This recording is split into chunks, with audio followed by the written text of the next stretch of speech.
Inspirasi kata mempersembahkan 11 kebiasaan buruk yang merusak otak. Otak kita adalah kerangka kontrol untuk setiap pelatihan yang terjadi di tubuh kita. Namun, apakah kita tahu bahwa sebagian besar dari kita berkontribusi menjadi penyebab kerusakan otak kita? Kita melakukannya setiap hari tanpa kita sadari. Lebih buruk lagi, kebiasaan seperti ini dapat memiliki dampak jangka panjang yang serius. Oleh sebab itu, mengetahui cara merawat organ terpenting kita itu menjadi sangat penting. Berikut kebiasaan-kebiasaan yang dapat merusak otak kita. Nomor 1, terpapar suara bising. Bagi orang-orang yang tinggal di perkotaan, telinga mereka terus-menerus terpapar banyak suara bising. Misal, suara kendaraan dan pembangunan gedung-gedung. Apalagi jika kita sering menggunakan headset di telinga kita untuk mendengarkan lagu favorit, kita dapat terpapar hal ini. Hanya butuh 30 menit mendengarkan musik keras dapat menyebabkan kerusakan permanen bagi pendengaran. Jadi apa artinya bagi otak kita? Menurut para ilmuwan, penurunan kognitif telah terbukti berhubungan dengan gangguan pendengaran. Bahkan, kita beresiko kehilangan jaringan otak karena gangguan pendengaran. Bagi orang dewasa dapat meningkatkan kemungkinan penderita penyakit Alzheimer's. Pada saat mendengarkan musik, telinga kita punya cara tersendiri untuk beradaptasi, yang seolah-olah dapat mengatakan bahwa musiknya kurang keras. Itulah sebabnya kita sering menaikkan volume suara. Seringlah copot headset kita selama 30 detik, kemudian pasang kembali. Seringkali, setelah dicopot sebentar, kita akan sadar kalau musiknya terlalu keras. Nah, itu dia. Kita sering mendengar tapi tidak menyadari. Pastikan volume earphone kita tetap 50% pada saat mendengarkan musik, tidak lebih, dan jangan terpasang terus. Nomor 2, terlalu lama di dalam kegelapan. Memang ada ketenangan dalam kegelapan. Saya tidak tahu bagaimana pendapat kamu, tapi yang saya tahu bahwa saya sangat menikmati suasana lampu redup. Akan tetapi badan kita butuh cahaya alami. Karena terlalu lama dalam kegelapan dapat menyebabkan depresi yang pada akhirnya bisa menyebabkan kemampuan otak menurun. Jadi, kalau ada kesempatan, keluar saja sebentar dan nikmati pemandangan lingkungan sekitar kita. Nomor 3, merokok. Walaupun kebiasaan merokok telah menurun selama beberapa dekade terakhir, tetap saja masih banyak orang yang merokok.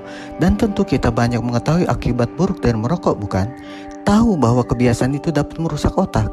Asap rokok mengurangi aliran oksigen ke otak. Artinya, otak kita tidak mampu bekerja secara normal. Riset telah membuktikan bahwa ada hubungan erat antara Alzheimer, demensia, dan merokok. Nomor 4, minum terlalu banyak alkohol. Masalah dimulai ketika ketagihan. Itulah awal otak kita kena dampaknya.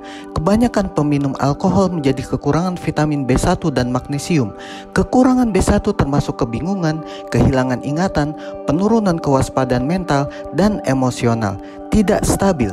Dan pada saat kita tidak mendapatkan cukup magnesium, ini dapat menyebabkan depresi, disorientasi, dan iritabilitas atau kemampuan untuk merespon rangsangan.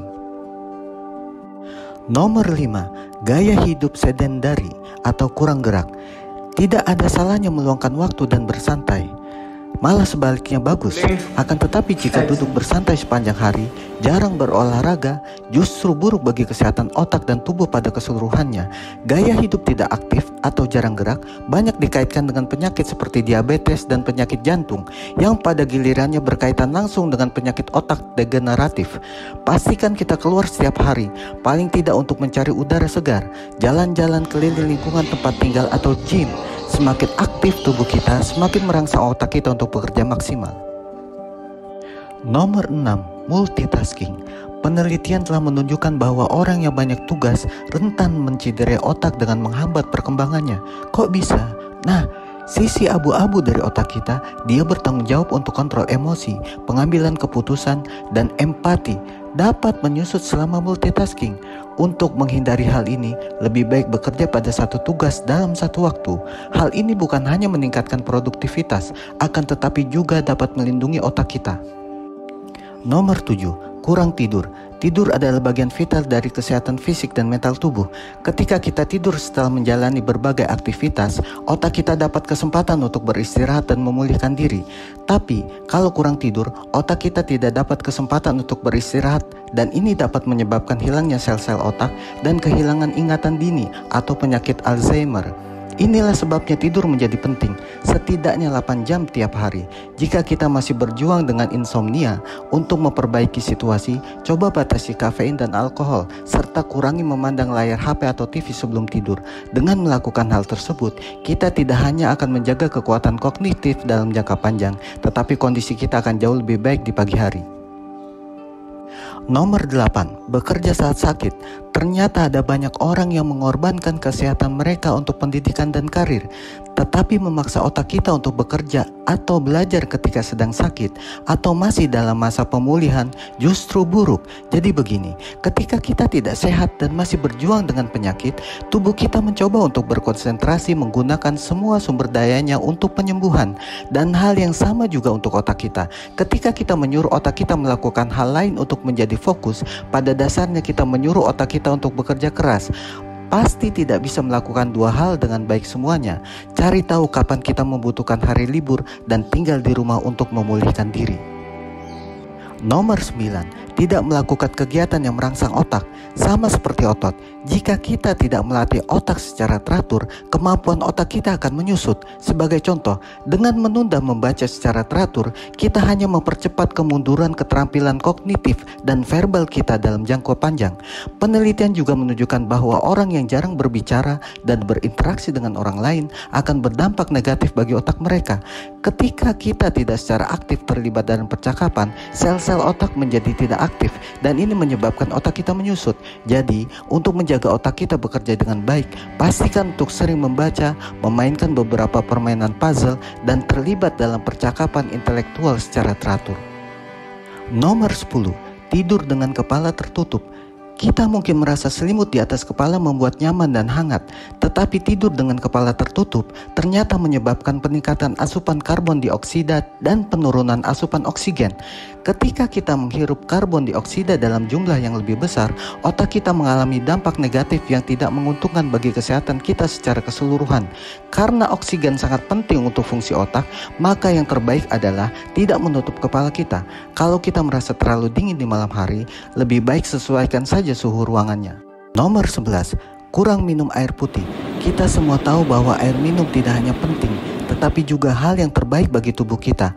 Air membantu kita mengatur suhu tubuh kita, mencerna makanan kita, melumasi sendi kita, dan berfungsi sebagai peredam kejut bagi otak dan sumsum tulang belakang kita.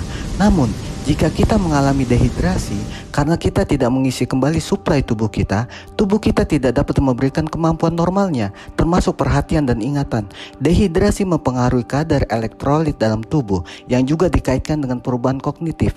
Untuk menjaga kesehatan otak, kita harus minum air putih secara rutin, terlebih bagi kita yang banyak melakukan aktivitas di luar ruangan. Paling tidak sekarang kita punya sedikit banyak wawasan yang akan membuat lebih mudah untuk menjaga kesehatan otak kita. Nantinya kita akan berterima kasih pada diri sendiri di kemudian hari. Jadi bagaimana pendapat sobat sekalian? Adakah kebiasaan di atas yang dilakukan? Beritahu kami dengan komen di bawah ya. Jika kamu menyukai video ini, bantu kami dengan menekan tombol subscribe, like, dan share. Jadi kami semakin semangat untuk membuat video yang jadi bahan inspirasi kita bersama. Terima